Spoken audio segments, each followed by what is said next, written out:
Now at 6, Kent State's Greek life comes together to spread awareness for a cause, and it has many seeing blue. The weather yesterday, the weather today, and the weather tomorrow. All 3 different stories. I'll make sense of all of them and the week ahead coming up. You never went to Ray's Place, the Loft? I went to Ray's Place. The Loft, all those places. And 2 well-known former Flashes were in on a nationally televised April Fool's Day joke. This is Portage County's only truly local newscast. From one of the nation's premier student-led television stations, this is Portage County's TV2 News. Our community went blue for a good cause today. Good evening, Kent State and all of Portage County. I'm Nathan LaHoda. And I'm Savannah McCarthy. While April is National Autism Awareness Month, today is National Autism Awareness Day.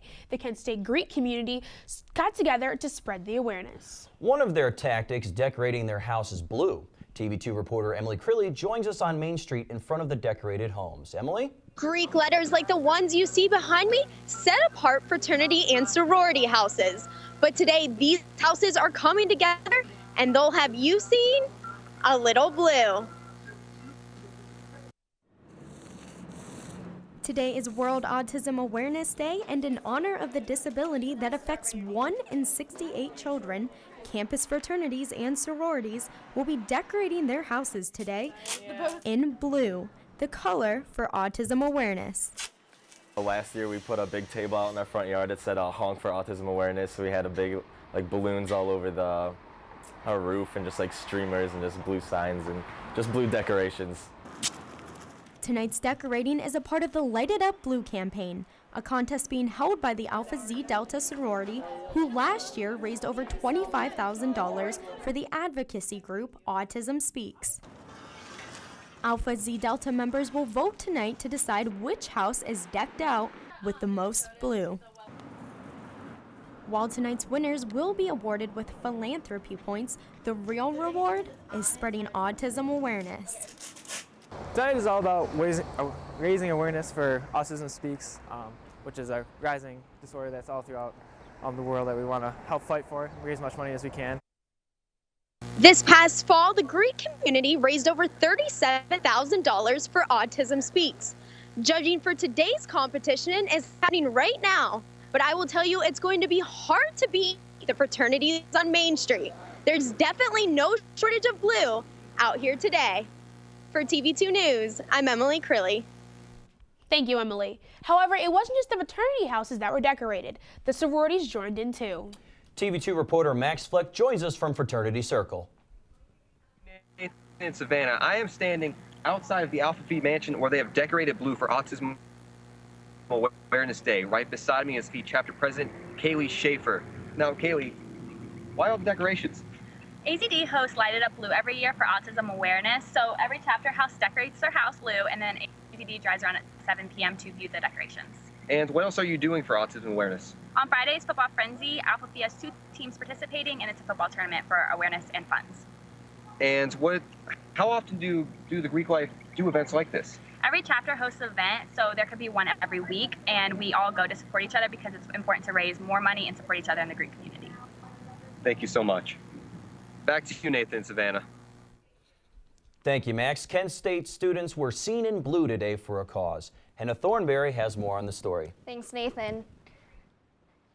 The blue puzzle piece is a world-renowned symbol for autism, and it was seen a lot today. For some, World Autism Awareness Day is a stronger reminder. University sophomore Kara Backin's little brother has autism. Is 14 years old. He has mild autism is kind of what I consider it, or developmentally delayed. Brett loves monster trucks and playing outside. He loves to help at my parents' business. I started trying to figure out what it was and why he was the way he was, and then I understood there was a huge spectrum and that there were not, 3 billion copies of him. There were 3 billion children that were like him but different. And it is what it is. I mean, he is Brett. There's nothing we can do to change him. So. Kent State certainly did their part in raising awareness and funding research. This group of ladies, all decked out in blue, brought various fraternities and sororities together for the 1 in 68 children identified with autism spectrum disorder. Students and faculty and people in general are starting to understand and realize is just incredible. You know, if he wants to work somewhere or do something else, people will understand. You know, they're not just going to look at him and point and say, oh, he's weird, oh, he's different. It to break that ignorance and bring an understanding. I think it'll really, Brett might not know what it means, but it'll definitely impact him. For more information about autism can be found on the Autism Speaks website. Savannah. Thank you, Hannah. Oh, the weather today, just like everybody's wearing blue. The skies were blue. It was great. Yeah, Love the weather See, today. I got to bring out the spring colors because you know spring is coming. I figure if I dress it, it'll come faster. You know what I mean?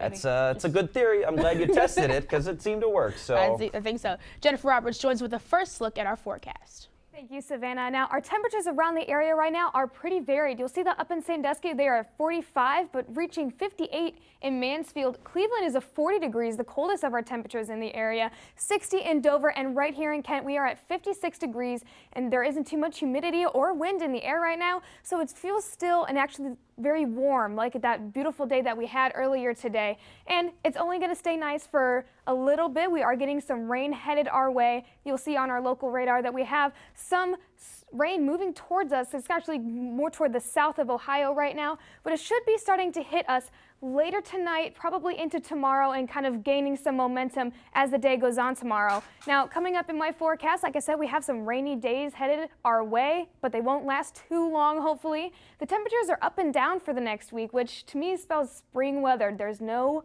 highs in those 7-day forecasts that are below 40 degrees, and I think that spring weather is finally here. That's all I have for now. I'll have more coming up in my forecast.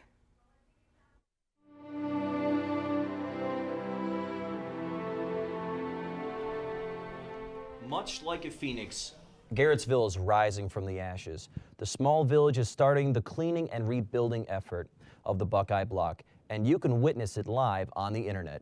TV2's Rachel Monjovi has more on the story.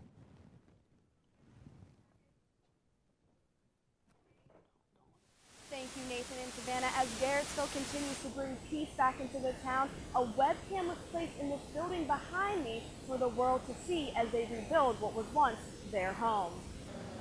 After a devastating fire destroyed a historical block of businesses, Hammer Data Systems decided to mount a webcam to keep a live feed of all the help. The community has already been opened up to the rest of the world just by having this.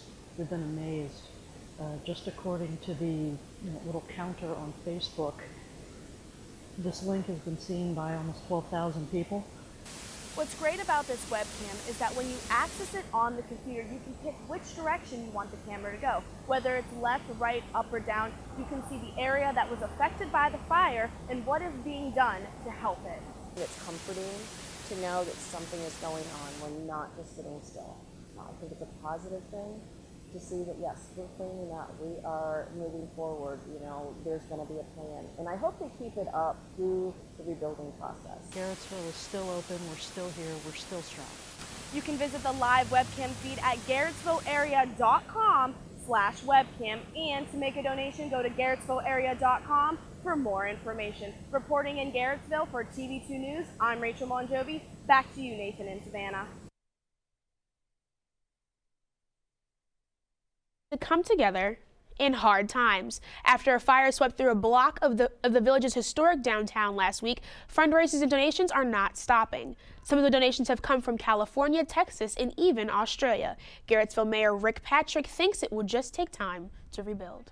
It's going to hurt us for a while.